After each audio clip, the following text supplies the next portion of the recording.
Magandang araw sa inyo, mga kakwento na mahilig sa mga kwentong tumatagos sa puso, nagbabalik na naman tayo. Naranasan niyo na bang isipin ang sitwasyon kung saan ang asawang lalaki ay umalis para makipagsapalaran sa ibang bansa, habang ang asawang babae na naiwan dito ay kailangang harapin ang pinakamalupit na pagtataksil mula sa isang taong malapit sa kanya? Oo, mula mismo sa kanyang sariling biyenan. Ano ang mangyayari kung ang sinumpaang katapatan ay masuklian ng isang hindi inaasahang pagtatraydor? At ano ang gagawin mo kung ibenta ka para mabayaran ang milyon-milyong pisong utang? Bago tayo pumasok sa unang yugto na tiyak na magpapataas ng inyong mga balahibo, tulungan muna ninyong suportahan ang channel na ito sa pamamagitan ng pag-click ng like, subscribe, at huwag kalimutang ikomento ang inyong pangalan at probinsya sa ibaba para mas makilala natin ang isa't isa. Ang kwentong ito ay magdadala sa atin sa paglalakbay ng isang misis na kailangang harapin ang mapait na katotohanan, nakakakilabot na pananakot, at ang hindi inaasahang pagtuklas ng isang tagapagligtas mula sa taong pinakakinatatakutan niya. Handa na ba kayong pakinggan ang kwentong ito hanggang dulo? Magsimula na tayo? Takip silim noon, ang langit sa itaas ng bahay ni Natala at Kael, sa isang subdibisyon sa Bacoor, Cavite, ay kumukulay ng asul at ginto. Tila nakikiisa ito sa pagdiriwang ng masayang sandali na malapit nang mangyari, ngunit kasabay din ng pagluluksa sa nalalapit na paghihiwalay sa kanilang maliit na teras. Si Tala, isang babaeng 25 taong gulang na may simpleng ganda ngunit nagpapamalas ng init ng pagmamahal, ay nakaupo sa tabi ni Kael. Ang kanyang asawa, 27 taong gulang, ay makisig at puno ng pag-asa. Isang malaking itim na maleta ang nakahiga sa kanilang tabi, na siyang piping saksi sa mga pangako at pangarap na mahigpit nilang hawak. Ayos na ba ang lahat, mahal? Tanong ni Tala na may panginginig sa boses. Mabigat ang kanyang puso. Tila ba may libu-libong toneladang nakadagan dito? Hindi dahil hindi siya masaya na nakakuha ng trabaho ang kanyang asawa bilang OFW, kundi dahil alam niyang pagkatapos ng gabing ito, matutulog siyang wala si Kael sa kanyang tabi. Lumingon si Kael at tinitigan ang maamong mukha ni Tala. Sa mga mata ng kanyang asawa, nakita niya ang halo-halong sinseridad at takot. Alam niyang hindi kailanman na itago ni Tala ang kanyang nararamdaman. Oo, mahal. Ligtas na ang lahat ng dokumento sa loob ng bag. Bukas ng umaga, didiretso na lang tayo sa NAIA. Malambing na hinaplos ni Kael ang pisngi ng asawa. Huwag kang mag-alala, mabilis lang ako. Ang 2 taon ay hindi mo mamamalayan. 2 taon, sinubukan ni Tala ng ngumiti. Ngunit ang lumabas ay isang pilit at matigas na ngiti. Matagal ang 2 taon, mahal. Matagal kung bibilangin mo. Pero kung magiging abala ka sa pag-aasikaso ng bahay at pag-iipon ng padala ko, magugulat ka na lang nasa labas na ako ng pinto natin, sagot ni Kael, upang pag-aangin ang sitwasyon. Hinawakan niya ang kamay ni Tala at mahigpit itong pinisil. Pangako ha? Mag-iingat ka parati. Kung may kailangan ka, tawagan mo agad ako. Huwag kang mahihiya, tumango si Tala. Huwag ka ring magpapalipas ng gutom doon, baka magkasakit ka, at tandaan mo, ako lang ang babae sa buhay mo dito. Diniinan niya ang mga salitang iyon, tila nais ipaalala kay Kael na siya ang nag-iisang reyna ng puso nito. Tumawa si Kael. Paano ko patitignan ng iba, mahal? Higit pa sa sapat ang presensya mo. Ikaw ang hiyas ng buhay ko. Hinalikan niya sa noo si Tala, ng buong pagmamahal. Sa likod ng pinto, lihim na sumisilip si Geng. Miranda, ang 50 taong gulang na biyena ni Tala. Maasim ang kanyang mukha. Hindi niya gusto ang nakikita niya. Puro kalandian. Aanhin naman nila iyan. Ang mahalaga ay pera. Kapag marami ka ng pera, madali na lang makahanap ng babaeng tulad ni Tala. Pabulong niyang sabi bago tumalikod pabalik sa sala. Si Geng, Miranda ay isang babaeng labis na nagpapahalaga sa katayuan sa lipunan at karangyaan. Nasanay siya sa mataas na antas ng pamumuhay. Kahit na isang simpleng empleyado lamang noon si Kael, palagi niyang ipinipilit na ibigay ng kanyang anak ang lahat ng kanyang luho. Siyempre, ang ganitong pamumuhay ay hindi tugma sa kinikita ni Kael. Dahil dito, nagkaroon si GNG, Miranda ng malaking utang na umaabot sa 1,2 milyong piso na inilihim niya sa lahat, lalo na sa kanyang anak. Kinabukasan sa NAIA, napakapuno ng emosyon ang kapaligiran, mahigpit na niyakap ni Tala si Kael. Hindi mapigilan ang pag-agos ng kanyang mga luha. Mag-iingat ka, mahal. Bulong niya. Oo, mahal ko. Huwag ka nang umiyak. Nalulungkot din ako. Sagot ni Kael habang pinupunasan ang mga luha ni Tala. Kumalas siya sa pagkakayakap, hinalikan sa huling pagkakataon ang noo ng asawa, at kumaway. Gumanti ng kaway si Tala hanggang sa tuluyang maglaho ang anino ng asawa sa likod ng departure gate. Ang mga unang araw na wala si Kael ay napakalumbay para kay Tala. Palagi niyang hinahanap-hanap ang asawa. Bawat sulok ng bahay ay pakiramdam niya'y tahimik at malungkot. Sinubukan niyang maging abala sa mga gawaing bahay at paminsan-minsan ay tumatawag kay Kael upang maibsan ang pangungulila. Isang linggo makalipas umalis si Kael. May malakas na kumatok sa pinto. Binuksan ito ni Tala at bumungad sa kanya si GNNG.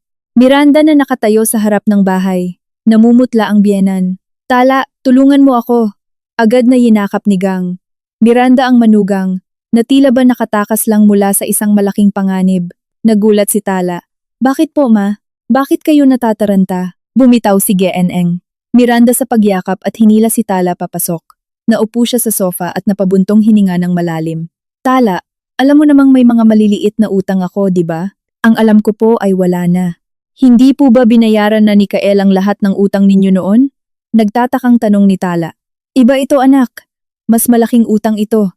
Sa totoo lang, may iba pa akong pinagkautangan. Ang halaga nito ay 500,000 piso. Bulong ni Gang. Miranda habang nakayuko at tila nahihiya, 500,000 piso. Halos himatayin si Tala nang marinig ang halaga. Paano po umabot sa ganyan kalaki ma? Nagsimulang lumuha ng buwaya si Gang. Miranda, Maa, napasok ako sa isang investment scam anak. Gusto ko lang namang makatulong sa inyo ni Kael. Akala ko, kapag kumita ako, maibibili ko kayo ng mas malaking bahay, mas magandang sasakyan. Pero bakit hindi ninyo sinabi kay Kael? Hindi pa rin makapaniwala si Tala. Umiling si GNG. Miranda, ayokong madismaya sa akin ang asawa mo. Nahihiya ako. At ang masaklap, ang utang na ito ay sa isang sindikato na hindi ordinaryong tao ang naniningil. Anak, mga siga at kriminal sila. Nanginig ang boses ni Gring. Miranda, kanina lang, pumunta sila at pinagbantaan akong ibubunyag ang lahat kay Kael kapag hindi ako nakapagbayad bukas. Laking gulat ni Tala. Ang banta na iyon ay parang kidlat sa gitna ng maaraw na araw. Imposible po ma. Paano tayo makakakuha ng ganoong kalaking pera bukas? Tinitigan ni GNG. Miranda si Tala ng may pag-asa. May isang paraan Tala, pero hindi ako sigurado kung papayag ka. Napalunok si Tala. Anong paraan po ma? Tumayo si GNG. Miranda at lumapit kay Tala. Hindi pera ang hinihingi nila anak. Ikaw ang gusto nila. Samahan mo ang boss ng sindikato ng isang gabi at burado na ang utang ko. Tila gumuho ang mundo ni Tala. Nanigas ang kanyang buong katawan. Hindi siya makapagsalita. Ma, nagbibiro po kayo, di ba? Hinawakan ni Gang. Miranda ang kamay ni Tala. Hindi Tala, hindi ako nagbibiro. Ito na lang ang natatanging paraan. Ayaw nila ng pera. Sabi nila, nagustuhan ka nila simula nang makita nila ang mga litrato sa cellphone ni Kael na kinuha nila sa akin. Nagsisinungaling ang biyena ni Tala. Wala itong utang sa mga taong nabanggit. Ang layunin nito ay bitagin ang manugang sa kanyang masamang plano. Umiling si Tala habang tumutulo ang mga luha. Hindi, ma, hindi po maaari. May pangako ako kay Kael. Huwag mong hayaang malaman ito ng asawa mo. Kung malalaman niya, madadamay ang buong pamilya niyo. Biglang nag-iba ang tono ni Gung, Miranda at naging pananakot. Gusto mo bang masira ang pamilya mo? Gusto mo bang umuwi si Kael sa Pilipinas at makitang wasak ang buhay niyo dahil sa kagagawan mo? Umiyak si Tala. Pakiramdam niya ay naipit siya sa sulok. Hindi niya alam ang gagawin. Tiningnan niya ang mukha ng biyanan na puno ng galit. Pero ma, hindi ko naman po ito kasalanan. Bakit ako ang kailangang magdusa? Dahil manugang kita. Dapat tinutulungan mo ako. Kung ayaw mo, sasabihin ko kay Kael na ikaw ang may gawa ng lahat ng ito. Sasabihin ko sa kanyang nilulustay mo ang ipinapadala niyang pera. Banta ni Gang. Miranda, tumaas ng isang tono ang boses nito. Natahimik si Tala. Ang mga salita ng biyenan ay parang patalim na paulit-ulit na tumutusok sa kanya. Tumingin siya sa paligid. Umaasang isa lamang itong masamang panaginip. Ngunit ang malambot na sofa, ang mga luhang bumabasa sa kanyang pisngi, at ang galit na mukha ni GNG. Miranda, lahat ay totoo. Wala siyang magagawa. Ang malambot na sofa ay tila naging silya ng mga tinik para kay Tala. Ang mga banta ni Gang. Miranda ay umaalingaw-ngaw sa kanyang isipan, tumatagos sa pinakamalalim na bahagi ng kanyang puso. Ang pananakot ay hindi na lamang salita kundi isang kadena na nag-aalis ng lahat ng kanyang kalayaan. Tiningnan ni Tala ang kanyang biyenan na ngayon ay wala ng bahid ng awa sa mukha. Isang malamig at mapagkalkulang tingin na lamang ang makikita rito. Hindi na ito tungkol sa utang, ito ay tungkol sa kapangyarihan at pagkontrol. Tala, seryoso ako. Hindi biro ang mga sindikatong iyon. Nagpadala na sila ng litrato ng bahay ninyo sa probinsya at alam nila kung saan nakatira ang mga magulang mo. Gusto mo bang may mangyaring masama sa mga magulang mo roon? Nagpakawala ng mabigat na suntok si GNN. Miranda. Alam na alam nito kung saan ang kahinaan ni Tala ang kanyang pamilya. Isang mapagmahal na anak si Tala at gagawin niya ang lahat para maprotektahan sila. Nanginig ang buong katawan ni Tala. Sinubukan niyang iproseso ang bawat salitang lumabas sa bibig ng biyenan. Pero ma, paano niyo po nagawa ito? Buhay ko po ito. Karangalan ko po ito at ni Kael. Karangalan? Huwag kang magmalinis, Tala. Mas mabuti pang mawala ang karangalan mo ng panandalian kaysa mawasak ang buong pamilya natin. Gusto mo bang umuwi si Kael na walang naipon at kargado ang kahihiyan dahil sa 500,000 pisong utang na ito? Tumayo si GNN, Miranda at humalukip-kip. O gusto mong sabihin ko kay Kael na sa buong panahong wala siya, ikaw ang nagwaldas ng pera niya, na may kalaguyo ka, at ikaw ang dahilan kung bakit ako nabaon sa utang. Umiling si Tala, puno ng kawalan ng pag-asa. Hindi po ma, hindi. Patuloy ang pag-agos ng kanyang luha. Hindi niya alam kung ano ang dapat paniwalaan. Talaga bang nanganganib ang biyenan niya o isa lamang itong gawa-gawang senaryo para sirain siya? Gagawa po ako ng paraan para makahanap ng pera, ma. Magtatrabaho po ako. Uutang po ako sa mga kaibigan ko. Wika ni Tala sa pag-asang may makitang butas. Tumawa ng mapang-uyam si Gang. Miranda, akala mo ba ganoon kadali?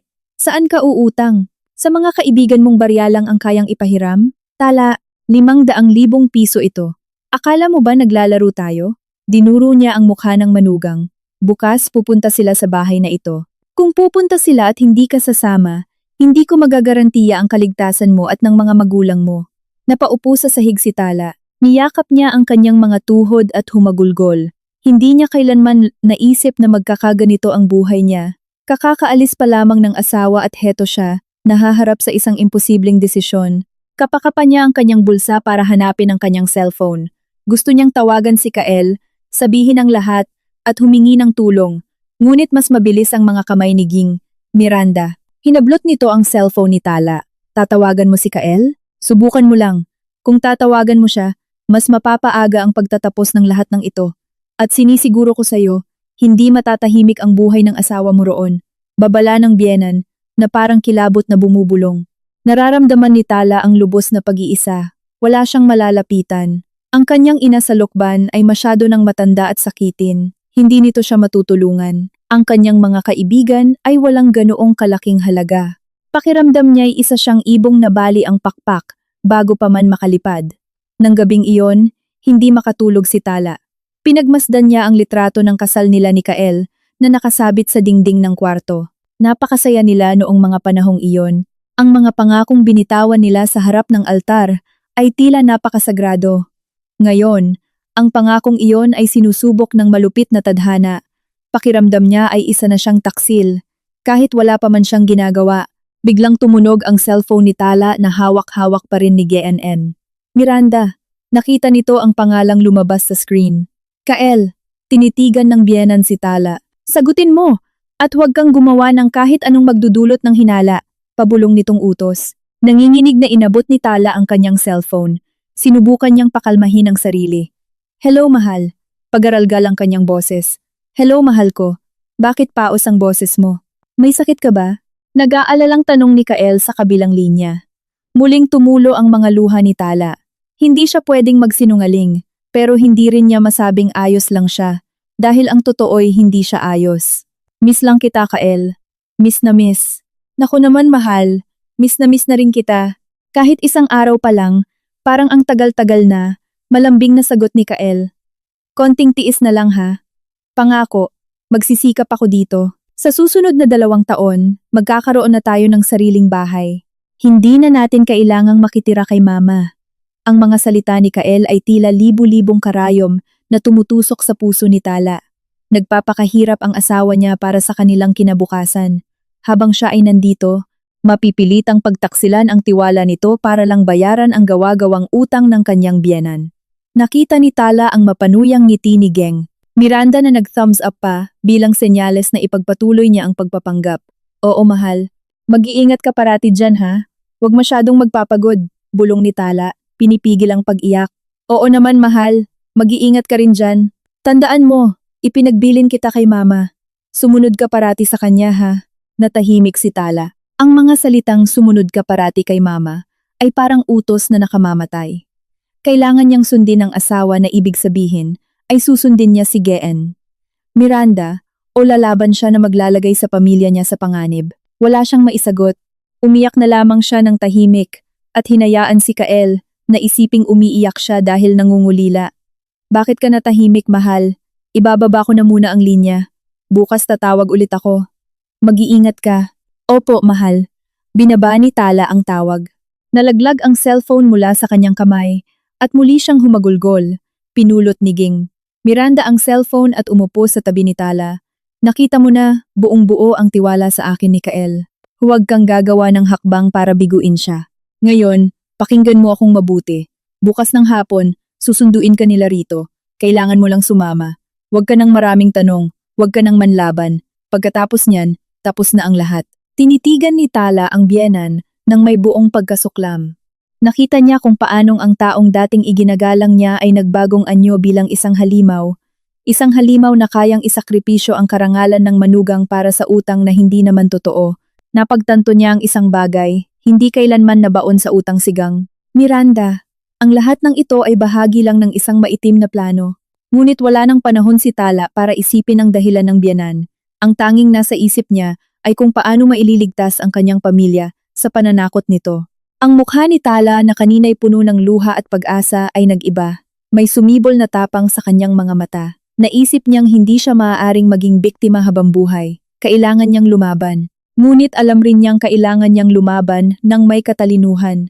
Susakyan niya muna ang laro ni Genang, Miranda. Tumayo si Tala. Pinunasan ang mga luha at blangkong tinitigan si Genang. Miranda. Sige po ma. Sasama ako. Ngumiti ng malapad si Gang. Miranda ngiti ng isang nagwagi. Hindi niya alam. Ginising lamang niya ang isang natutulog na tigre. Pumasok si Tala sa kanyang kwarto. Hindi na siya umiiyak. Ngayon, nag-iisip siya ng hakbang. Kumuha siya ng isang pirasong papel at ballpen at nagsimulang magsulat. Hindi sulat ng pamamaalam, kundi isang mensahe. Isang mensahe na itinago niya sa loob ng kanyang pitaka, sa likod ng kanyang mga ID. Susundin niya ang ipinag-uutos ng biyenan, pero maghahanap siya ng paraan para makawala. Alam ni Tala na papasok siya sa kadiliman. Ngunit sa kadilimang iyon, umaasa siyang makakahanap siya ng kahit katiting na liwanag, isang pag-asang magdadala sa kanya pabalik kay Kael, at ng tapang para maipakulong si Gang, Miranda. Mas malamig at mas tahimik ang gabing iyon kaysa sa nakasanayan. Sa madilim-dilim na kwarto, nakaupo si Tala sa gilid ng kama habang nakatingin sa sariling refleksyon sa salamin. Namumutla siya, maga ang mga mata, at sa likod ng blangkong tingin na iyon ay nagpupuyos ang galit at matinding determinasyon. Hawak niya ng mahigpit ang papel na may mensahe at maingat itong isiningit sa pagitan ng kanyang valid ID at marriage certificate. Hindi niya alam kung ano ang mangyayari, pero hindi siya aalis ng walang iniiwang bakas. Ang pagtunog ng cellphone ay bumasag sa katahimikan. Tumatawag si Gianenge. Miranda mula sa sala. Handa na ba Tala? Nandito na sila. Lumabas ka na rito. Utos ng biyenan na may malamig na boses at walang bahid ng awa. Mabibigat ang mga paang naglakad si Tala patungo sa sala. Doon ay nakita niya ang dalawang malalaking lalaki na nakasuot ng itim, nakatayo sa tabi ni Gangang, Miranda. Matitigas at walang emosyon ang kanilang mga mukha. Tila ba mga tau-tauhan silang kumikilos lamang kapag inutusan. Nanindig ang mga balahibo ni Tala. Totoo ang takot, ngunit sinubukan niyang baliwalain iyon. Boss, ito na po si Tala. Ang manugang ko, wika ni Ging. Miranda, halata ang pagkabahala na may halong pagmamayabang sa boses. Handa na siya. Humakbang ang isa sa mga siga at tiningnan si Tala mula ulo hanggang paa. Naghihintay ang boss sa kotse, sabi nito sa malalim na boses. Sumama ka sa amin. Wala nang nagawa si Tala kundi ang tumango. Tinapik ni Gang. Miranda ang kanyang balikat. Tandaan mo Tala, huwag kang gagawa ng gulo. Gawin mo lang ang gusto nila at matatapos din ang lahat. Ang bulong na iyon ay tila mas masahol pa sa anumang banta. Parang ibinenta na siya nito at wala na itong pakialam sa mangyayari sa kanya. Naglakad si Tala palabas ng bahay. Sa tapat ng gate, isang itim na SUV ang naghihintay. Madilim ang mga salamin nito, kaya hindi makita kung sino ang nasa loob. Bumukas ang pinto sa likod at walang pag-aalinlangang pumasok si Tala. Sa loob, isang lalaki ang mag-isang nakaupo. Nakasuot ang lalaki ng formal na itim na suit. Malayo sa hitsura ng isang siga na nasa isip niya. Gwapo ito, may matipunong panga, ngunit ang matalim at malamig na mga mata nito ay nagdulot ng kilabot kay Tala. Umupo ka, utos ng lalaki sa mahinahon ngunit may autoridad na boses. Naupo si Tala sa katapat na upuan. Mabilis ang kabog ng kanyang dibdib. Sinubukan niyang basahin ang ekspresyon ng lalaki pero wala siyang makita rito. Pakiramdam ni Tala ay nasa isang silid ng investigasyon siya at wala sa loob ng sasakyan. Ikaw ba ang asawa ni Kael? Basag ng lalaki sa katahimikan. Hindi tunog kriminal ang boses nito, kundi boses ng isang propesyonal at edukadong tao. Tumango si Tala. Bastian, pakilala ng lalaki. Maaari mo akong tawaging Bastian. Wala itong ngiti. Natahimik si Tala. Hindi niya alam kung anong dapat isagot. Ano ang dapat niyang gawin? Dapat ba siyang magmakaawa, umiyak, o lumaban? Naalala ni Tala ang mensaheng isinulat niya sa kanyang pitaka. Alam niyang hindi siya makapanlalaban ng pisikal. Ang utak niya ang tanging sandata niya ngayon. Alam mo ba kung bakit ka nandito? Tanong muli ni Bastian. Napayuko si Tala. Sabi ng biyenan ko, dahil po sa utang niya. Tumawa ng mahina si Bastian, isang tawang hindi umaabot sa kanyang mga mata. Utang? Naniniwala ka ba roon? Inangat ni Tala ang kanyang ulo at tinignan si Bastian ng may pagkalito. Ano pong ibig ninyong sabihin? Wala pong utang ang biyenan ko? Wala, kahit man lang sa akin, kaswal na sagot ni Bastian. Tila pinag-uusapan lang nila ang lagay ng panahon. Muling umikot ang mundo ni Tala. Nahilo siya. Nagsinungaling si Gayanenge. Miranda. Hindi, imposible po iyan, bulong niya. Kumuha si Bastian ng tablet mula sa kanyang bag at ipinakita iyon kay Tala. Sa screen, makikita ang mga litrato ni Gayanenge. Miranda sa isang mamahaling cafe, nakikipagtawanan sa mga kaibigan. May iba pang litrato, si Gayanenge. Miranda sa isang sikat na salon, namimili ng mga mamahaling designer bags at nakikihalubilo sa mga sosyalerang okasyon. Sa ibaba nito ay may nakasulat na mga numero na nakakagulat. Ang kanyang mga totoong utang sa iba't ibang tao, na hindi kay Bastian, ay umaabot nga ng milyon-milyon. Ang biyenan mo ay isang sugarol at manloloko. Malamig na wika ni Bastian. Mahilig siyang magwaldas ng pera. At kapag dumating na ang singilan, naghahanap siya ng mga taong tulad ko. Nagbibigay ng mga peking pangako at pilit na ibinebenta ang karangalan ng ibang tao. Sanay na akong makaharap ang mga babaeng katulad niya. Natahimik si Tala. Hindi maalis ang tingin niya sa screen ng tablet. Nakita niya kung gaano kasama si Gayanenge. Miranda. Paano siya naging ganoon katanga para maniwala sa mga gawa-gawang luha at drama nito? Nagalit si Tala sa sarili niya, sa asawa niyang inosente sa lahat, at lalo na kay Gayanenge. Miranda. Kung ganoon bakit? Bakit ninyo ako sinundo? Nanginginig ang boses ni Tala. Isinara ni Bastian ang tablet. Noong una, pumunta ako dahil nangako si Miranda na may ibibigay siyang ibang klase ng bayad ngayon. Sabi niya ikaw raw ang manugang nakakaalis lang ng asawa at mas mahalaga ka pa raw kaysa sa pera. Pero nang makarating ako roon, may nakita ako sa mga mata mo. Takot? Oo, pero may tapang din. Alam kong hindi ka babaeng pwedeng paglaruan lang. Tinitigan ni Tala si Bastian at pinilit intindihin ang mga salita nito. Hindi niya maintindihan. Kung hindi isang malupit na kriminal si Bastian na inilarawan ni Gayanenge. Miranda, bakit siya narito? Paano niya nalaman ang lahat tungkol sa biyenan niya? Hindi kita sasaktan, sabi ni Bastian, na tila nabasa ang isip ni Tala. Kabaligtaran pa nga, nandito ako para mag-alok ng tulong. Nagulat si Tala. Tulong? Oo. Alam ko ang lahat ng kalokohan ni Miranda. Hindi lang siya basta nangungutang at nanloloko. Sangkot din siya sa isang malaking sindikato ng panloloko at prostitusyon. Madalas siyang magdala ng mga babaeng nalinlang niya, ibinebenta niya sa mga maimpluwensyang tao. Sumusobra na ang kasamaan niya, paliwanag ni Bastian. Puno ng galit ang kanyang boses ngayon. Sawang-sawa na ako sa mga maruming laro niya. Ikaw ang pinakabagong biktima. Pero ikaw na rin sana ang huli. Gusto ko siyang ipakulong, pero hindi ko kayang gawin ng mag-isa. Tinitigan ni Bastian si Tala ng mariin. Alam kong gusto mong maghiganti. Nakikita ko iyon sa mga mata mo.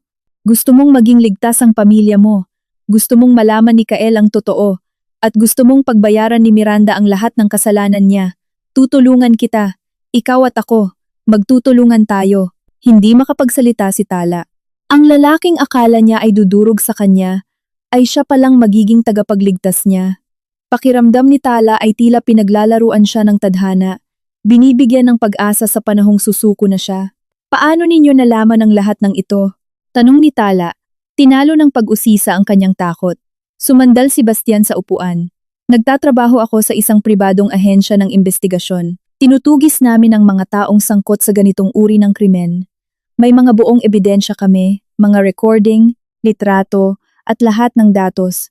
Pero kailangan namin ng saksi. Saksing may lakas ng loob na tumistigo.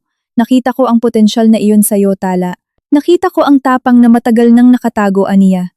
At may isa pang dahilan. Madalas ipangako ni Miranda na ipapahiram sa akin ang mga babaeng ibinebenta niya para mabayaran ang utang niya. Pero lagi siyang nangangako sa napapako. Sawang-sawa na ako sa mga kasinungalingan niya. Ipinikit ni Tala ang kanyang mga mata. Parang isang panaginip ang lahat. Hindi niya alam kung maniniwala siya o hindi.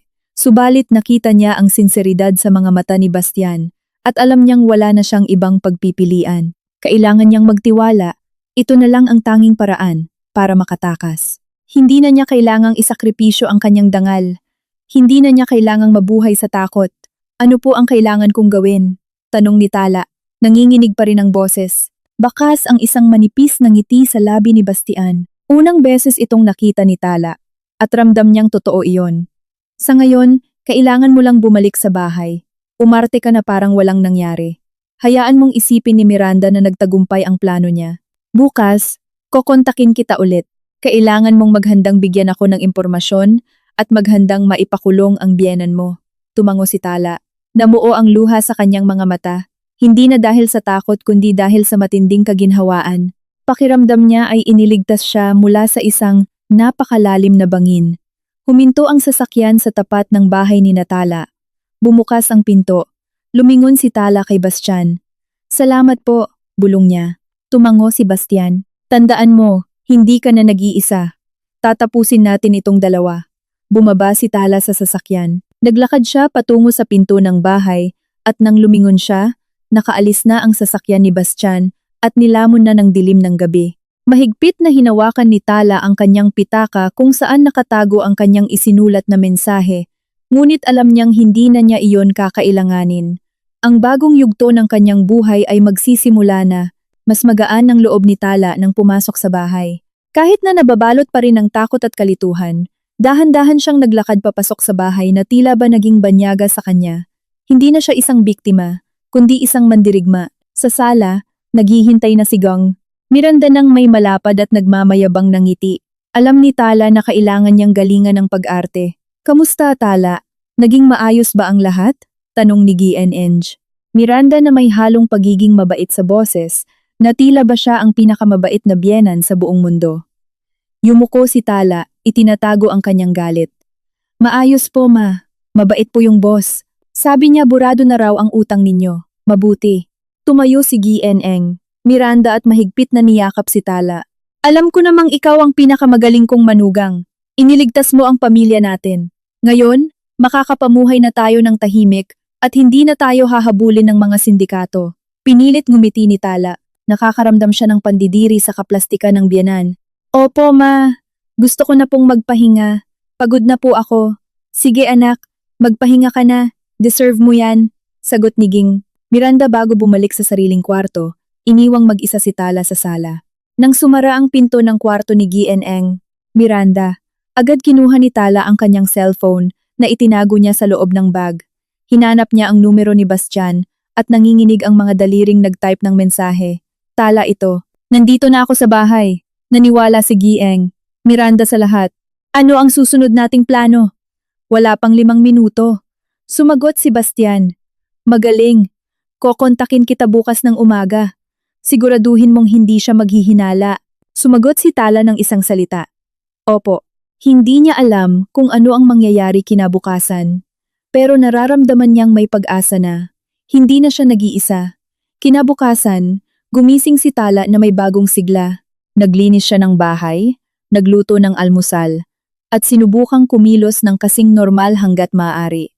Tila ba walang nangyari kagabi. Pinagsilbihan pa niya ng may ngiti sigang. Miranda na bumaba mula sa kwarto. Tala, pupunta ako mamaya sa paluwagan ng mga amiga ko. Maiwan ka muna rito, bantayan mo ang bahay, utos ni Giang. Miranda, bumalik ang mapagmataas na tono. Opo, ma. Maikling sagot ni Tala.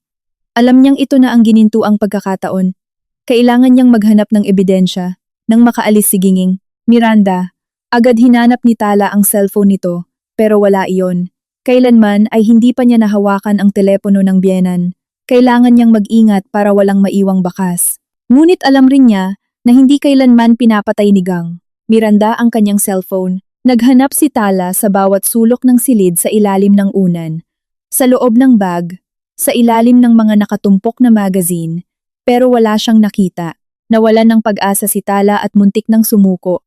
Ngunit napadako ang paningin niya sa drawer ng vanity table ni Gianjing. Miranda, nakapatong ang susi sa tabi ng flower vase. Kinuha ni Tala ang susi habang mabilis ang kabog ng dibdib. Isa itong malaking sugal. Kapag bumalik ang biyenan niya at nakitang bukas ang drawer, maghihinala ito. Binuksan ni Tala ang drawer at natagpuan ang napakaraming passbook, credit cards, at mga billing statements. Nandoon din ang talaarawan o diary ni GNG. Miranda. Kinuha ni Tala ang diary. Binuklat niya ang bawat pahina at nanlaki ang kanyang mga mata. Sa diary na iyon, inililista ni GNG. Miranda ang lahat ng kanyang utang, ang mga peking pangako niya sa mga taong tulad ni Bastian, at ang pinaka nakakagulat ang mga pangalan ng mga babaeng niloko at ibinenta niya.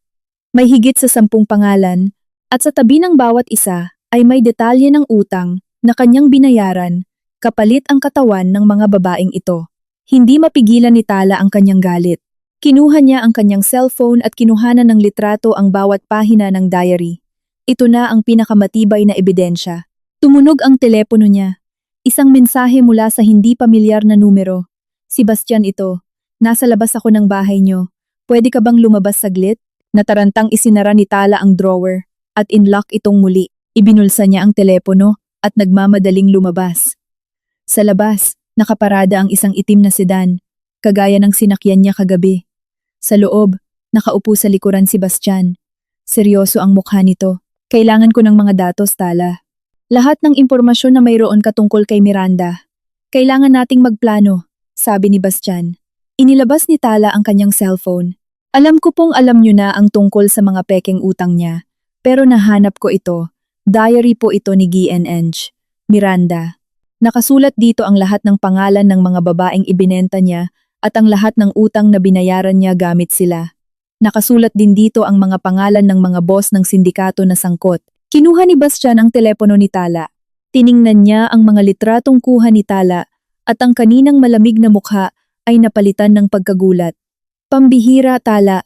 Higit pa ito sa inaasahan ko. Napakatapang mo. Ang papuri ni Bastian ay nagbigay ng kaunting pagmamalaki kay Tala. Wala po akong ibang magagawa kundi ang magpakatapang. Kung hindi, matutulad ako sa mga babaeng ibinenta niya. Kumainha ka, sabi ni Bastian. Hindi ka matutulad sa kanila. Ngayon, dahil sa ebidensyang ito, maipapakulong na natin siya. Pero kailangan nating mag-ingat. Hindi basta-basta susuko si Miranda. Susubukan kanyang bitagin at baka pagbantaan ka ulit. Ano po ang plano natin? Tanong ni Tala. Handa na siya. Sumandal si Bastian at nag-isip. Gagawa tayo ng patibong. Hahayaan nating isipin ni Miranda na nananalo siya. Patuloy kang aarte bilang isang masunuring manugang. Palalabasin natin na nakakuha ka na ng pera para mabayaran ang mga peking utang na sinasabi niya. Tapos, hihintayin natin siyang magkamali. Itatap ko lahat ng tawag at mensahe na pumapasok at lumalabas sa cellphone niya. Huhulihin natin siya kapag gumagawa na siya ng transaksyon sa mga kasabwat niya. Tumango si Tala. Maganda po, pero paano po yung asawa kong si Kael? Ayaw ko pong malaman niya ang tungkol dito, kahit sa ngayon lang. Baka mag-alala siya at biglang umuwi sa Pilipinas. Iyon ang pinakamahirap na bahagi, sabi ni Bastian. Kailangan nating siguraduhin na walang alam si Kael. Tutulungan kitang i-block ang lahat ng kahina-hinalang mensahe o tawag na makakarating sa telepono niya. May grupo ako na bahala doon. Nakahinga ng maluwag si Tala. Salamat, Bastian. Walang anuman. Nasa iisang bangka tayo, Tala, sabi ni Bastian. Pareho nating gusto ng hustisya. Matapos iyon, masinsinang inilatag ni Bastian ang plano. Binigyan niya si Tala ng isang burner phone na eksklusibo lamang para sa kanilang komunikasyon. Nagbigay rin siya ng ilang patagong tagubilin. Kailangang i-record ni Tala ang mga usapan ni Gieneng. Miranda sa bahay, i-record ang bawat galaw nito at ipadala iyon kay Bastian gamit ang burner phone. Kailangan niyang galingan ang pag-arte. Nang makabalik si Tala sa bahay, nakita niyang nakaparada na ang sasakyan ni Gieneng. Miranda sa tapat. Nakaupo ang biyenan sa sala habang may kausap sa telepono. Dinig ni Tala ang pagsigaw nito. Sinabi ko nang ayoko ng mangutang. Ipinadala ko na ang manugang ko sa boss na iyon. Sabi niya, ayos na ang lahat. Nagulat si Tala. Hindi lang sa isang tao may utang si Gieneng, Miranda, kundi sa marami pang iba. Agad na pumunta sa kwarto si Tala. Kinuha ang burner phone na ibinigay ni Bastian at palihim na ni-record ang boses ng biyenan. Agad niyang ipinadala iyon kay Bastian. Pagkaraan ng ilang minuto, dumating ang reply mula kay Bastian. Magaling, may bago tayong ebidensya. Nagsinungaling siya tungkol sa iisang boss. Titingnan natin kung hanggang saan siya magsisinungaling. Napangiti si Tala. Alam niyang mahirap ang laban na ito, pero hindi siya susuko. Titiyakin niyang hindi lang basta babayaran ng kanyang biyenan ang mga inutang nito, kundi pagbabayaran din nito ang lahat ng kasamaan at palalayain ang iba pang mga biktima. Kinagabihan, hindi makatulog si Tala. Ang burner phone mula kay Bastian ay nakapatong malapit sa kanyang unan. Pakiramdam niya ay bitbit niya ang sikreto ng buong mundo. Nakatitig siya sa kisame ng kwarto, iniisip ang mga mangyayari. Bago sa kanya ang pagiging espiya, pero alam niyang ito ang tanging paraan para mailigtas niya ang sarili at si Kael mula sa kamay ni Ging, Miranda. Hindi na siya ang marupok at masunuring manugang. Isa na siyang secret agent ngayon kahit walang training na nakikipaglaban para sa hustisya. Kinaumagahan, gumising si Gieneng. Miranda na may masayang ngiti at punong-puno ng kaplastikan. Tala, anong lulutuin mo ngayon? Gutom na ako, sabi niya habang umuupo sa hapagkainan. Na para bang walang nangyaring tensyon noong mga nakaraang araw. Pilit nang ngumiti si Tala. Nagluto po ako ng sinanggag at itlog, ma. Naging abala siya sa kusina, pero ang pandinig niya ay nakapokus sa boses ni Ganging. Miranda na may kausap sa telepono. Palihim na kinuha ni Tala ang burner phone. Binuksan ang voice recorder at nilagay ito malapit sa pinto ng kusina. Oo, sabi ko namang ayos na. Ipinadala ng anak ko ang manugang niya sa boss at sabi niya bayad na raw ang utang ko. Huwag niyo na akong guluhin. Narinig ni Tala na sumisigaw sa telepono ang biyenan. Itinatak niya ang detalyeng ito sa kanyang isipan. Bayad na raw. Pagkatapos, lumambot ang boses ni Gieneng. Miranda, mamayang hapon, magkita tayo sa palaging tambayan na cafe. Ikwekwento ko sa iyo ang lahat. Pagkababa ni Ging, Miranda ng tawag, dali-daling pinatay ni Tala ang recording at ipinadala iyon kay Bastian. Hindi nagtagal, sumagot ito. Magaling. Kakausapin niya ang isa sa mga kasabwat niya. Hindi niya alam na nakikinig tayo. Binasa ito ni Tala ng may kabog sa dibdib. Bawat salitang na ire-record niya ay nagiging mas matibay na ebidensya. Pagsapit ng tanghali, umalis si Tala gamit ang palusot na mamamalengke siya. Sinadya niyang magsuot ng scarf at sunglasses para mag-disguise at hindi agad makilala.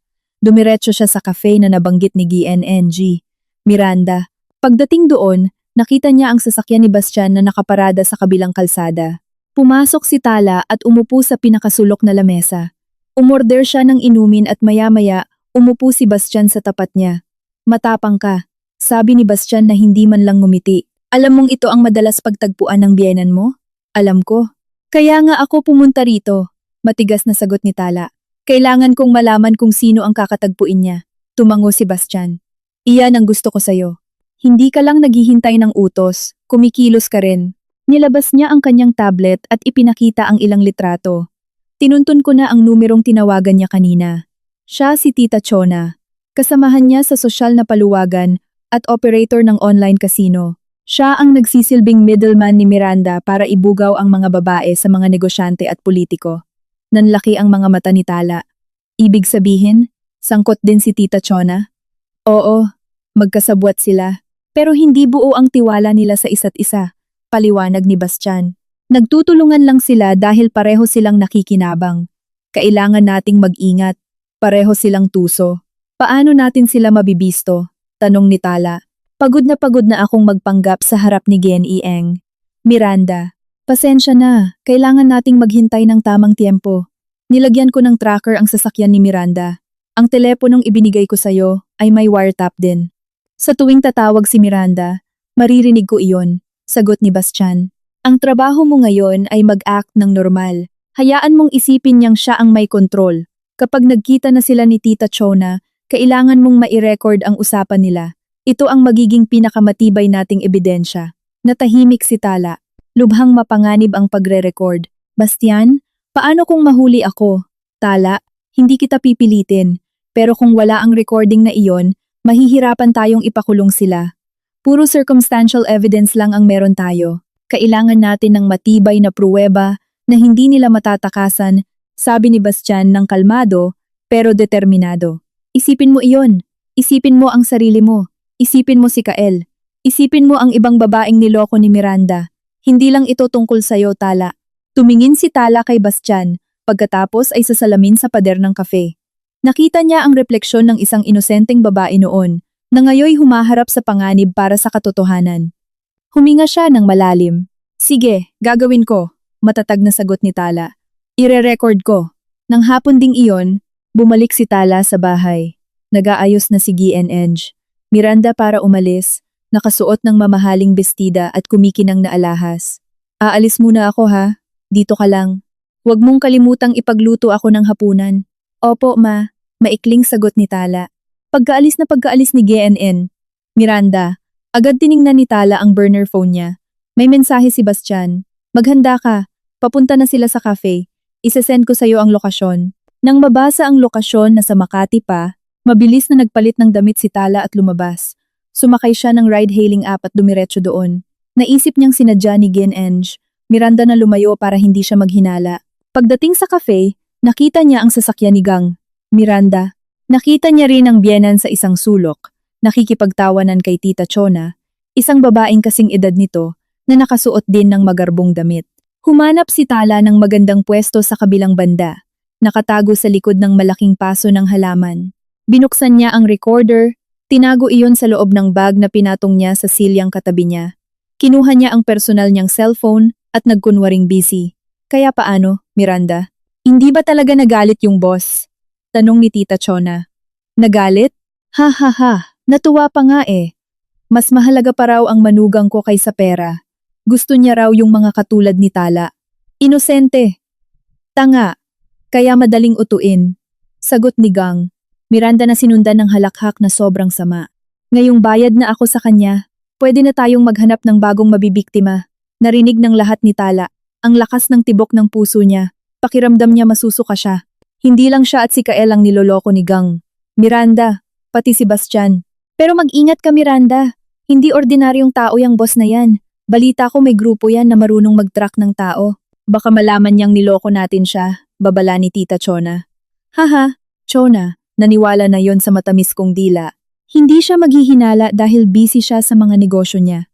Ang mahalaga, pwede na tayong maglaro ulit. Maglalagay ulit ako ng 1 milyon ngayon sa online casino. Sigurado panalo na ako. Mayabang na sabi ni Gang. Miranda, nai-record lahat ni Tala. Naire-record ang mga pangalan ng bagong boss, ang mga plano nilang manloko ng iba, at ang patunay na hindi nagbayad ng utang si Gen.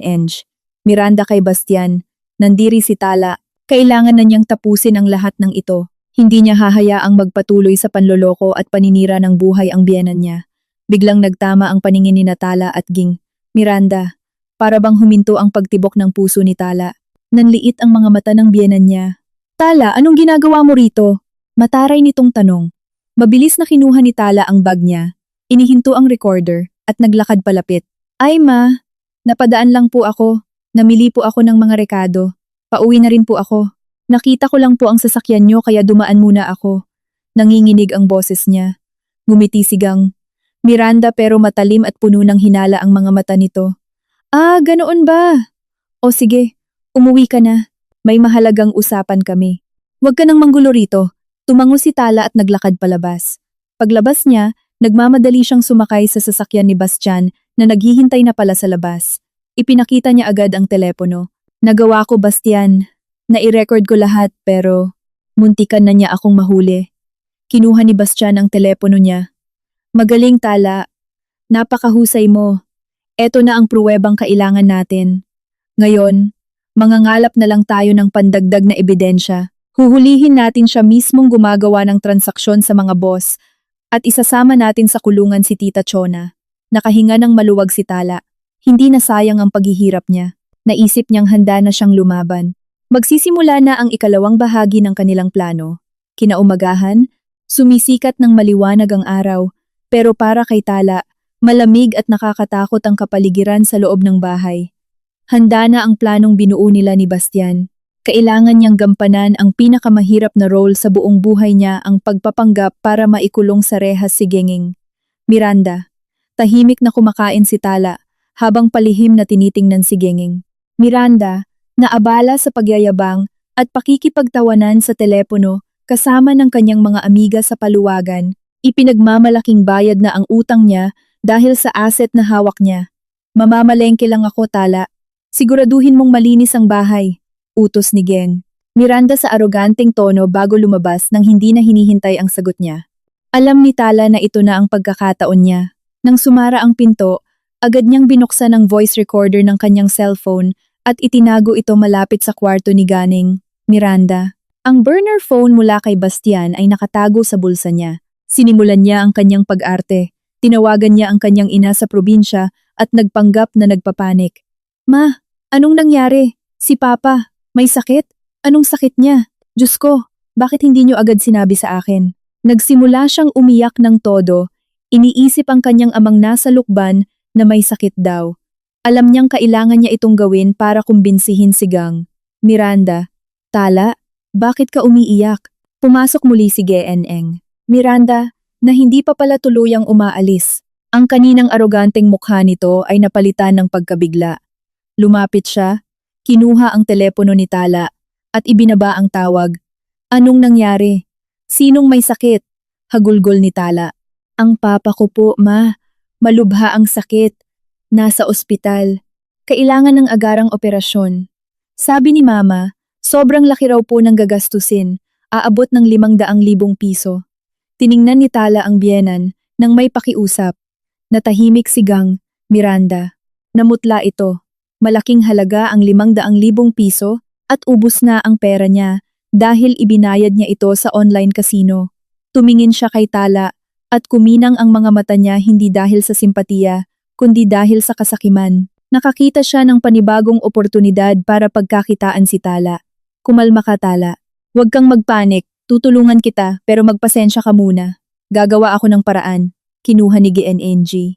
Miranda ang telepono nito at palihim na nagdial habang pinapakinggan naman ni Tala gamit ang burner phone mula sa likod ng pinto. Chona, tulungan mo ako. Kailangan ko ng pera. May sakit ang tatay ni Tala. Kailangan ko ng 500,000 piso. May kakilala ka pa ba? May hawak akong magandang asset. Napatunayan ko ng malaki ang kikitain niya. Siguradong magugustuhan siya ng mga boss. Bulong ni Gienenge. Miranda, na tinitiyak na hindi siya maririnig ni Tala. Pero rinig na rinig ni Tala ang lahat, pandidiri at pagkasuklam ang namayani sa puso niya kaysa takot. Pagbaba ng tawag, pumasok si GNN. Miranda sa kwarto ni Tala at umupo sa tabi nito. Tala, makinig ka ng mabuti. May isang boss na gustong makipagkita sa atin. Si Ginoong Velez ang pangalan niya. Mayaman siya at tutulungan niya tayo. Pero kailangan mong sumama sa akin ngayong gabi. Kailangang maganda ka at magkunwari kang sanay ka na sa ganitong klaseng gawain. Aayusan kita sa salon. Para ito sa papa mo, Tala. Kailangan mong magsakripisyo. Alam ni Tala na nagsisinungaling ang biyenan. Hindi nito tutulungan ang ama niya. Gusto lang nitong makakuha ng pera kay Ginoong Velez. Tumango si Tala, pilit itinatago ang galit. Opo, ma. Sasama po ako. 8:00 ng gabi, dumating sila sa isang luxury salon sa Makati. Tumingin si Tala sa paligid at nakita ang isang itim na sedan. Kotse ni Bastian. Gumaan ang loob niya. Alam niyang binabantayan siya nito. Pagpasok nila sa salon, naupo sila sa malambot na sofa. Maya-maya pa, Isang medyo may edad at malaking lalaki na may nakakadiring ngiti ang lumapit, si Ginoong Velez. Umupo siya sa tabi ni Tala at tila hinuhubaran siya ng tingin. Aba, Miranda, hindi ka talaga nakakadismaya. Garalgal na boses ni Ginoong Velez. Ang ganitong klaseng inosenteng babae ay bihira na lang. Nandiri si Tala, pero tumawa lang si Gieneng. Miranda, syempre naman Velez, ang manugang ko ang pinakamagandang asset ko. Bayad na ako sa nauna kong utang, kaya pwede na akong umutang sa'yo ngayon. Ibibigay ko siya sa'yo, kahit saan at gaano mo pa katagal gusto. Burado na rin sana lahat ng utang ko sa iba. Tumango si Ginoong Velez. Binuksan niya ang isang maliit na briefcase. Ito, Miranda, 500,000 piso bilang down payment. Kung gusto mo ng higit pa, ibigay mo sa akin ang gusto ko. Gusto ko siya ng isang buong linggo. Kinuha ni GNG. Miranda ang briefcase habang tumatawa. Oo naman, Velez. Pwede mo na siyang isama ngayon. Kumabog ng mabilis ang dibdib ni Tala. Ibebenta na siya ng biyenan niya. May tumunog sa cellphone niya mensahe mula kay Bastian. Gawin mo na. Sumigaw ng malakas si Tala. Hindi! Ayoko! Hindi ako gamit ma! Hindi ako sasama sa kanya! Nagulat si GNNG. Miranda. Tala. Anong nangyayari sa'yo? Huwag mo akong ipahiya. Tumayo si Ginoong Velez. Nanlalaki ang mga mata. Ano to? Miranda! Sabi mo masunurin siya. Huwag mo akong pinagloloko. Tumayo si Tala at hinarap ang biyenan. Ma, hindi niyo lang ako niloko. Niloko niyo si Kael. Niloko niyo si Bastian. At niloloko niyo ang mga boss na to. Akala niyo ba makakatakas kayo? Hinding-hindi. Biglang pumasok ang ilang matipuno at nakaitim na lalaki sa salon. Team ni Bastian. Nangunguna si Bastian. Malamig at galit ang mukha nito. Ginoong Velez, kailangan nating mag-usap. Matalim na boses ni Bastian. Ako ang boss na sinasabi niyang binayaran niya at ayokong niloloko ako. Alam ko ang lahat ng plano niyo. Namutla si Ginoong Velez. Nabitawan ni GNNG. Miranda ang briefcase. Nagkagulo sa luxury salon. Sinubukang tumakas ni Ginoong Velez pero mabilis siyang nahuli ng team ni Bastian. Si GNG. Miranda na namumutla at nanginginig ay hindi makapagsalita. Ang briefcase na puno ng pera na nakakalat sa sahig ang nagsilbing ebidensya sa kanyang mga krimen. Lumapit si Bastian kay Tala. Ayos ka lang ba? Tanong nito. Tumango si Tala. Nasa state of shock pa rin. Pero alam niyang hindi na sayang ang lahat. Puno ng pasasalamat siyang tumingin kay Bastian. Dalhin niyo sila. Utos ni Bastian sa kanyang team. Dinala sina Tala, Bastian, GNG, Miranda, at Ginoong Velez sa presinto. Sa interrogation room, kaharap ni Tala ang isang mabait pero matalim tumingin na babaeng investigador. Ikinuwento niya ang lahat mula nang magpakasal sila ni Kael, ang pag-alis nito, hanggang sa pagkakabaon sa utang ng kanyang biyanan na naging dahilan para siya'y matrap. Ipinakita ni Tala ang burner phone at pinatugtog ang record ng pag-uusap ni Gieneng, Miranda at Tita Chona, at ang mga mensahe nila ni Bastian na nagpapatunay ng kanilang plano. Tumango ang investigador. Mas sumeryoso ang mukha. Kaya, pinlano niyo ang lahat ng ito? Opo, ma'am. Ito na lang po ang tanging paraan. Masyadong tuso ang biyenan ko. Kung hindi po namin ginawa ito, patuloy po siyang manloloko. Hindi ko po pwedeng hayaang mangyari iyon. Sagot ni Tala. Bahagyang ngumiti ang investigador. Napakalakas mong babae, Tala. Matapang ka. Sa kabilang kwarto, ikinukwento naman ni Bastian ang lahat kung paano siya nilapitan ni Ging. Miranda at nag-claim na may ibabayad daw itong asset sa kanya. Nakalaunan ay natuklasan niyang si Tala pala iyon. Ipinakita rin niya ang mga text messages at recording ng mga pangaakit ng biyenan sa mga boss. Isa po siyang manloloko, sir. Paliwanag ni Bastian sa isa pang pulis. Ginamit niya ang pangalan ko para takutin ang iba at ibugaw ang mga babae. Naniniwala po akong kasabwat niya si Tita Chona at biktima lang din itong si Ginoong Velez sa estafa niya. Tumango ang pulis. Opo, pinatawag na po namin si Chona. Iniimbestigahan na rin si Ginoong Velez. Inamin na niya ang lahat. Hindi niya raw alam na kasal na si Tala at hindi niya alam na manloloko si Miranda. Samantala, sa isang hiwalay na kwarto, hindi mapakali-sigang Miranda. Namumutla at pinagpapawisan siya ng malamig. Hindi pa rin siya makapaniwalang nahuli siya. Akala niya, perpekto na ang plano niya. Hindi niya inaasahan na si Tala ang inaakala niyang tanga at masunuring manugang ang lalaban para sa hustisya. Miranda, nasa amin na ang lahat ng ebidensya, sabi ng investigador. May voice recordings, Testimonya mula kina Tala at Bastian, pati na rin ang pag-amin ni Ginoong Velez. Pare-pareho ang itinuturo ng lahat, ikaw ang utak. Gumawa ka ng human trafficking at estafa. Ginamit mo ang mismong manugang mo para bayaran ang utang mo. Inamin mo ba ang mga ito? Hindi nakapagsalita si Gang. Miranda, nakayuko lang siya. Alam niyang hindi na siya makakapagsinungaling at tatakas sa katotohanan. Wasak na ang buhay niya. Ipinagpatuloy ng investigador, kokontakin din namin ang asawa ni Tala, si Kael. Ipapaliwanag namin sa kanya ang lahat at na ipinagbili mo ang kanyang asawa. Hahayaan namin siyang magdesisyon kung mapapatawad ka niya o hindi. Pero siguradong kakaharapin mo ang matinding parusa sa kulungan. Nang marinig ang pangalan ni Kael, humagulgol si GNeng. Miranda, si Kael lang ang nag-iisa niyang anak at pinakamamahal niya.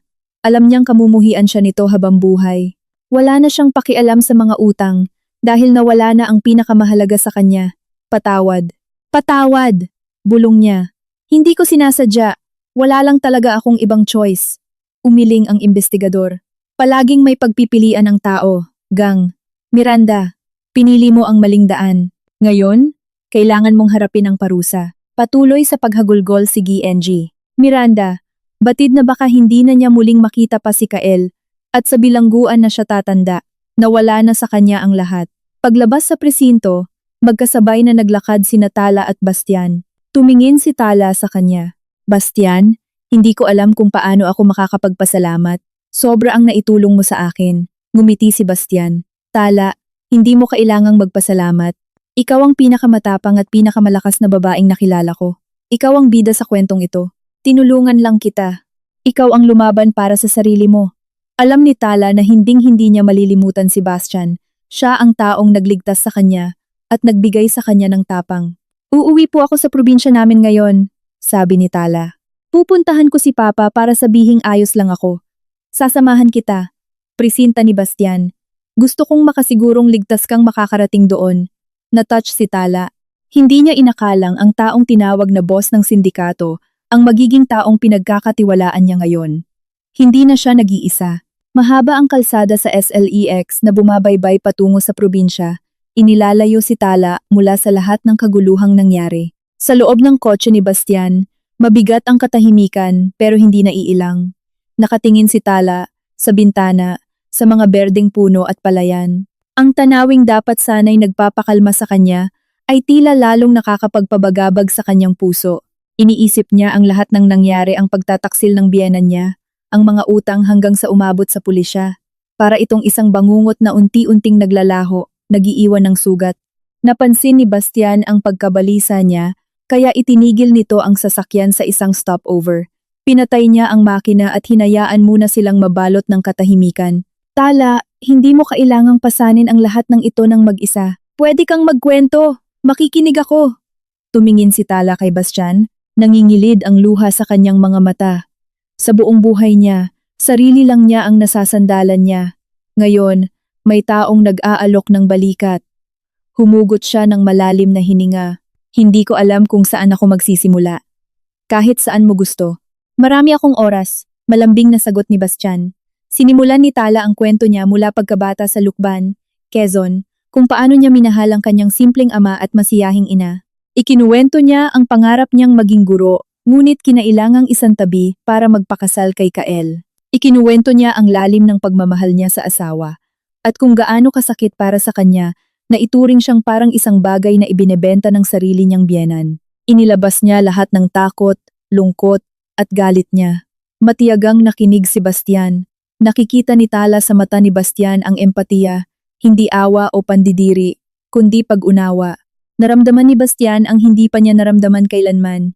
Hindi lamang dahil maganda si Tala, kundi dahil totoo ito. Ikaw ang pinakamalakas na babaeng nakilala ko, Tala, sabi ni Bastian. Hindi ka sumuko. Ipinaglaban mo ang tama. Proud ako sa'yo. Napangiti si Tala. Hindi niya akalain na maririnig niya yon sa taong dati niyang kinatatakutan. Nagpatuloy ang biyahe hanggang sa makarating sila sa Lukban, Quezon. Langhap niya ang amoy ng basang lupa at sariwang hangin ng probinsya. Pakiramdam niya'y tuluyan na siyang nakauwi. Huminto ang sasakyan sa tapat ng bahay nila. Nakita niya ang kanyang ina na nagdidilig ng halaman. Ma, tawag ni Tala. Lumingon ang kanyang ina. At ang kaninang malungkot na mukha nito ay napuno ng saya nang tumakbo ito at niyakap ng mahigpit si Tala. Tala, umuwi ka. Ayos ka lang? Umiyak si Tala sa yakap ng ina. Opo ma, ayos lang ako. Ipinakilala niya si Bastian. Nagulat ang kanyang ina pero malugod itong ngumiti. Salamat po, Sir Bastian, sa paghatid sa anak ko. Pasok po kayo. Ipagtitimpla ko kayo ng kape. Aya ng ina. Sa pagpasok ng ina, sinamantala ni Tala na ikwento ang lahat tungkol sa mga peking utang ni Gianeng. Miranda na nagkakahalaga ng 1,2 milyong piso sa planong pagbebenta sa kanya sa isang sindikato at kung paano sila nagtulungan ni Bastian para maipakulong ito. Namutla ang ina niya, hindi makapaniwalang magagawa ng kanyang balae ang ganoon kasamang bagay. Diyos ko, Tala, bakit hindi mo agad sinabi? Umiiyak na tanong ng kanyang ina. Ayoko po kayong mag-alala, natatakot po ako noon, pero ginamit niya ang pangalan niyo para takutin ako. Yumakap muli ang ina niya ng mahigpit. Napakalakas mong bata ka. Proud na proud ako sa'yo. Palagi lang kaming nandito. Biglang may naalala ang ina. Nga pala, Tala, sabi ni Miranda malubha raw sakit ng papa mo.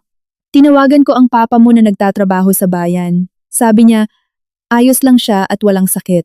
Gawa-gawa rin ba niya yon? Natahimik si Tala, tumingin siya kay Bastian. Maski ang papa niya ay ginamit para panloko. Ngumiti siya ng tipid. Opo, ma, gawa-gawa rin yon para mapilitan akong sumama sa kanya para ibenta ako ulit. Umiling ang ina sa sobrang dismaya. Maya-maya pa, dumating ang ama ni Tala, malakas at masayang nakangiti. Napaiyak muli si Tala sa pagyakap dito. Ikinuwento nila muli sa ama niya ang nangyari. Kaya pala, totoo talagang nagawa ni Miranda yon? Tanong ng ama. Opo pa, nasa kulungan na siya, sagot ni Tala. Bumuntong hininga ang ama. Proud na proud ako sa iyo anak, napakatapang mo. At sa iyo rin Bastian, maraming salamat sa pagligtas mo sa anak ko. Walang anuman po, mabuting tao po si Tala at deserve niyang sumaya. Nakangiting sagot ni Bastian. Habang masaya silang nag-uusap, biglang nag-vibrate ang cellphone ni Tala. Isang mensahe mula sa hindi nakasave na numero, ngunit nang buksan niya ito, nakita niya ang litrato ni Kael. Sa ibaba nito ay may nakasulat. Tala, ako ito, si Kael. Alam ko na ang lahat. Gusto kong makipagkita. Gusto kong mag-usap tayo. Natigilan si Tala. Nalaglag ang cellphone mula sa kamay niya papunta sa sahig. Naiwang nakabukas ang screen na naglalaman ng mensaheng parang isang bomba. Bumilis ang tibok ng puso niya kaba, saya, at takot na pinaghalo-halo. Kinuha ni Bastian ang cellphone, binasa ang mensahe, at tumingin kay Tala. Si Kael? Kalmadong tanong niya, pero bakas ang pag-aalala sa kanyang mga mata. Alam na niya ang lahat, nanginginig na bulong ni Tala. Pakiramdam niya ay may mga paru-paro sa tiyan niya, pinapaikot ang lahat ng emosyon. Namimiss niya si Kael. Pero natatakot din siya. Paano kung magalit si Kael? Paano kung sisihin siya nito? Paano kung hindi siya mapatawad? Napaiyak si Tala, kaya niyakap siya ni Bastian para pakalmahin. Kumalma ka Tala. Huwag kang matakot. Kahit anong mangyari, nandito ako para suportahan ka. Hindi ka nag-iisa. Sandaling sumandal si Tala sa balikat ni Bastian para kumuha ng lakas ng loob. Alam niyang ito ang taong pinaka-pinagkakatiwalaan niya ngayon. Kinabukasan, pumunta sina Tala at Bastian sa isang cafe sa sentro ng probinsya. Pinili ni Tala ang lugar na ito para neutral. Ayaw niya munang makita si Kael sa bahay nila o lalo na sa bahay ni Gianeng. Miranda, nanginginig ang mga kamay niya habang naghihintay. Nasa tabi niya si Bastian, hawak ang kamay niya para bigyan siya ng lakas. Natatakot ako Bastian, bulong niya. Huwag! Lumaban ka na ng malayo. Napanindigan mo ang pagpapakulong sa biyenan mo at hinarap ang lahat ng matapang. Ngayon, kakausapin mo lang ang asawa mo. Kung magalit man siya, hindi mo kasalanan yon, kasalanan ng nanay niya, matatag na sabi ni Bastian. Tumango si Tala, medyo nakahinga siya ng maluwag, dahil totoo naman, biktima lang din siya. Maya-maya pa, pumasok si Kael ang lalaking nagtataglay ng gwapong mukha, ngunit puno ng lungkot at pangungulila sa mga mata. Tumayo si Tala, malakas ang kabog ng dibdib. Nang maglakad si Kael palapit at makita niya si Bastian sa tabi ng asawa niya, nalito ito. Tala, sino siya? Garalgal na boses ni Kael. Kael, siya si Bastian. Siya ang nagligtas sa akin. Sagot ni Tala. Humina ang kanyang boses. Tumango si Kael. Hindi na ito nagsalita at umupo sa kabilang sofa. Naging mabigat ang katahimikan hanggang sa basagin ito ni Kael. Tala, alam ko na ang lahat. Tumawag ang mga pulis, sabi nila. Ibinenta ka ni Mama. Nanginig ang boses ni Kael. Hindi niya matuloy ang sasabihin. Huminga ng malalim si Tala. Hinawakan niya ang kamay ni Kael at tiningnan sa mata. Kael, gusto kong malaman mong wala akong ginawang magbibigay sa'yo ng kahihiyan. Mahal na mahal kita, at hindi ko sisirain ang pangalan mo o ng pamilya mo. Napahagulgol si Kael at mahigpit na niyakap ang asawa. Tala, patawarin mo ako. Wala akong alam. Hindi ko inakalang ganun kasama si Mama. Ang bobo ko. Ang sama-sama ng loob ko dahil wala ako sa tabi mo para protektahan ka. Niyakap din siya ni Tala habang umiiyak. Wala kang kasalanan, Kael. Hindi mo alam ang lahat. Tuso siya. Ginawa niya to ng patago sa'yo. Ginamit pa nga niya ang pangalan mo para lokohin ako. Tumingin si Kael kay Bastian. Tumayo at nakipagkamay. Bastian, salamat. Hindi ko alam kung paano ka pasasalamatan sa pagligtas mo sa buhay ng asawa ko. Hinding-hindi ko makakalimutan ang kabutihan mo. Ngumiti si Bastian. Walang anuman, Kael. Mabuting tao si Tala. Deserve niya ang sumaya. Nagkwento si Kael kung paano niya nalaman. Wala tayong komunikasyon sa abroad. Laging sinasabi ni Mama na busy ka. Hindi ko alam na kinuha pala niya ang phone mo. Pinadala ng mga pulis ang recording ng boses ni Mama habang ibinebenta ka niya at nandidiri ako. Agad akong umuwi para makita ka at humingi ng tawad. Hinaplos ni Tala ang mukha ni Kael. Kael, hindi mo na kailangang humingi ng tawad. Mabuti kang asawa. Ginawa mo ang lahat para sa kinabukasan natin sa pagiging OFW mo. Huwag mong sisihin ang sarili mo. Nagyakapan sila muli, batid na magkasama nilang malalampasan ang lahat. Pagkatapos ng iyakan at pag-uusap, bumalik silang tatlo sa bahay ng mga magulang ni Tala. Hindi na naiilang sa isa't isa, kundi puno ng kaginhawaan. Hindi binibitawan ni Kael ang kamay ni Tala na tila ba mawawala ito kapag binitawan niya. Napangiti na lamang si Bastian sa salamin ng kotse. Nakita niyang natagpuan na nila muli ang kaligayahan. Sinalubong sila ng mga magulang ni Tala nang may saya. Humingi ulit ng tawad si Kael. Ma, pa, patawad po. Nabigo akong protektahan si Tala. Wala kang kasalanan, anak. Sagot ng ama ni Tala. Ang mahalaga, magkasama na ulit kayo. Nang gabing iyon, tumawag si Kael sa isang abogado. Gusto niyang masigurong mahaharap sa karampatang parusa ang kanyang ina na si Gingeng, Miranda. Kahit alam niyang mawawala na ito sa kanila habang buhay, gusto ko siyang makatanggap ng karampatang parusa. Ayokong makalaya siya matapos ang ginawa niya. Pagkatapos ng tawag, nangako si Kael kay Tala na hindi na niya ito iiwan pa at magsasama sila ng matiwasay. Lumipas ang ilang araw, nagsimula ang pagdinig sa hukuman. Tumestigo sina Tala, Kael, at Bastian. Puno ang courtroom ng mga mamamahayag at tao. Nakaupo si GNNG. Miranda sa silya ng mga akusado, namumutla at nanginginig sa takot, habang nandun din si Ginoong Veles na tila nagsisisi na.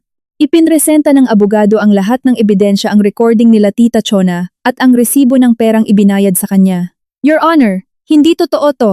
Setup lang to. Mabuting tao ako. Pakiusap ni GNG.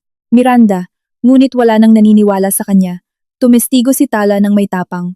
Ikinuwento niya ang lahat mula sa pang-aabuso, panlilinlang, at pagbebenta sa kanya sa sindikato na nauwi sa pagliligtas ni Bastian. Your Honor, biktima po ako ng sarili kong biyenan. Gusto ko pong makamit ang hustisya at pagbayarin siya sa ginawa niya. Kinuhaan ng mga reporter ang testimonya niya, ginawang headline ang kanyang tapang. Matapos nito, tumestigo rin si Bastian na inilinaw na siya ay isang profesional at hindi gumagawa ng human trafficking. Isiniwalat niya kung gaano katuso si Gingeng, Miranda, hanggang sa tumestigo rin ang ibang mga babaeng biktima nito na natuntun ng grupo ni Bastian. Natapos ang pagdinig at nahatulan si Gingeng. Miranda ng 10 taong pagkakakulong para sa mga kasong human trafficking at estafa. Samantala, nahatulan naman sina Tita Chona at Ginoong Veles ng 3 taong pagkakakulong. Puno ng sigawan at palakpakan ang hukuman. Nakamit na nila ang hustisya. Pagkatapos ng kaso, nagtungo sina Tala at Kael kay Bastian para magpasalamat ulit bago ito tuluyang umalis. Bastian, maraming salamat talaga. Iniligtas mo ang buhay namin, sabi ni Tala. Wala yon. Bida ka sa kwentong ito. Tinulungan lang kita. Malambing na sagot ni Bastian. May balita ako. Aalis ako ng Pilipinas. Magtatayo ako ng lehitimong negosyo sa abroad at sisimulan ko ang panibagong buhay. Nagulat ang mag-asawa ngunit natuwa para sa kanya. Ilang araw ang lumipas, inihatid nila si Bastian sa Naya. Nagyakapan silang tatlo. Mamimiss ka namin, Bastian, sabi ni Tala. Mamimiss ko rin kayo, pero magkaibigan pa rin tayo. Tawagan niyo lang ako, palagi akong nandito. Nakangiting paalam ni Bastian bago tuluyang pumasok sa terminal. Pagkaalis ni Bastian, bumalik na sina Tala at Kael sa bahay nila. Naupo sila sa terrace at pinagmasdan ang paglubog ng araw. Alam nilang hindi na magiging pareho ang buhay nila matapos ang malaking unos na dumaan. Ngunit nahanap nila ang totoong kaligayahan. Alam nilang magsasama sila, titibay ang kanilang pagmamahalan, at magsisimula ng panibago at masayang buhay.